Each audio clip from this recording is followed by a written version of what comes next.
مثلا در همین کانادا دولت همچنان از قرار دادن سپاه پاسداران انقلاب اسلامی در فهرست سازمان‌های تروریستی خودداری می‌کند. وابستگان رژیم همچنان با پول‌های کلان و دست داشتن در فساد و جنایت می‌آیند و می‌روند. یا آنطور که من از متخصصین شنیده‌ام، تحریم‌های مالی علیه جمهوری اسلامی نقض می‌شوند.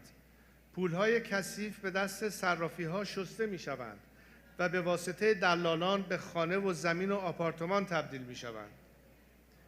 در همین کانادا سیاستمداران شناخته شده کانادایی بعضاً اطلاعات کافی و دقیقی در خصوص ماهیت انقلاب ملی ایران و خواست واقعی هممیهنان ما ندارند و گاه بر اساس اطلاعات نادرست تصمیمات نادرست می‌گیرند. ما باید سازوکار تاثیرگذاری در هر کشوری را تعریف و ایجاد کنیم. با تنها شعار دادن کار جلو نخواهد رفت.